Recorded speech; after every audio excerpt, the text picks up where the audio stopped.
This tea is just what I need in the morning. It honestly is. Like, it's, I don't know what kind of chai thing it is, but it tastes like cinnamon and cloves, and it's amazing. Hello everyone! So today is about like the last day of the BOOKTUBEATHON, which is a bit sad, but also kind of, you know, I can get back to trying to study at uni and stuff. Well, the last challenge is telling a story about a book that you read.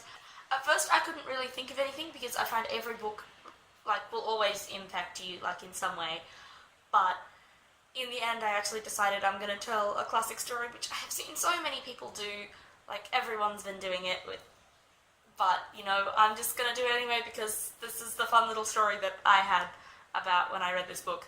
So this is Harry Potter. I don't have it with me because I finished all the Harry Potters and they live back at home. So, like many of my videos, I do not have the book with me.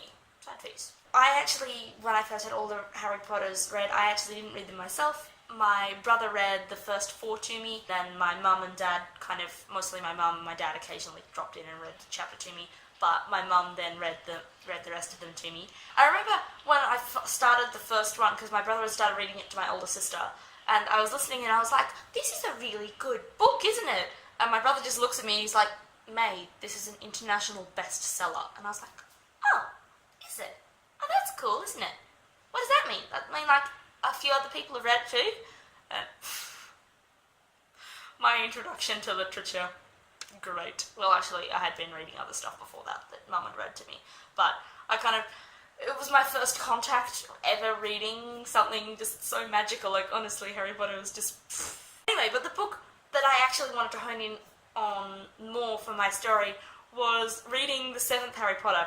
My family has always had a fairly strict, well, I wouldn't say fairly strict, but a fairly, you know, honed in, you read the book before you see the movie kind of aesthetic, and I'd done that with all of the Harry Potter movies, and I'd seen the first half of the first one, and we were up visiting some friends, and the second part was coming out of the Deathly Hallows, and I super wanted to read it, but I hadn't actually finished the book yet, and so we decided we were going to go see it, and so I just spent me and my sister and 2 of the friends that were there, they're like old family friends, and we just kind of read the whole thing out to me and just all re-experienced it, like, whoa, straight in the face, and I think we read the last quarter of the book in like a day, and it was so much fun because we read it all and absorbed it all and then went and saw it at the movies.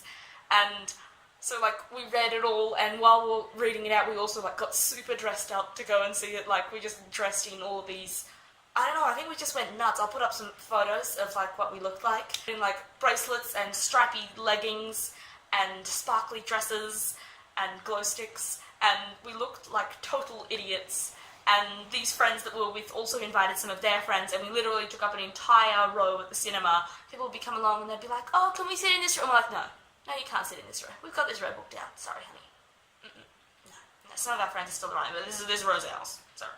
It's just amazing, and I remember just this crazy day of reading through this book, and I was just like, whoa, still like reeling from it all, because we quite literally finished the book 2 minutes before we got in the car and drove to go and see this movie, and it was just amazing, and that's always stuck with me, of reading the Deathly Hallows was just this amazing like whirlwind experience, and it's why the Deathly Hallows is still one of my favourites, despite that I have issues about the way Harry Potter ended. Basically, the Ginny aspect I don't agree with. Anyway, Harry Potter continues just to be one of my favourites whenever I hear the music or like see anything. It just, I don't know, like everyone who's really ever read it, it just harks back to just a beautiful memory of just being immersed in that magic in that world, and wishing that you got your letter from Hogwarts, and knowing that, you know, even if you had a crazy, horrible aunt and uncle, still things could be better. It was like a hyped up, even better version of James and the Giant Peach. It was like, anyway. That is my story. I hope you guys have had a great BOOKTUBEATHON. I will try and get up a video of saying what I read and stuff, hopefully tomorrow or the next day or something. Tell me what you have been reading. If you have a story from you reading the Deathly Hallows or reading any other kind of book, let me know, or, you know, show me your video or whatever. I would love to see it, and I hope you guys have a great day. I will see you later.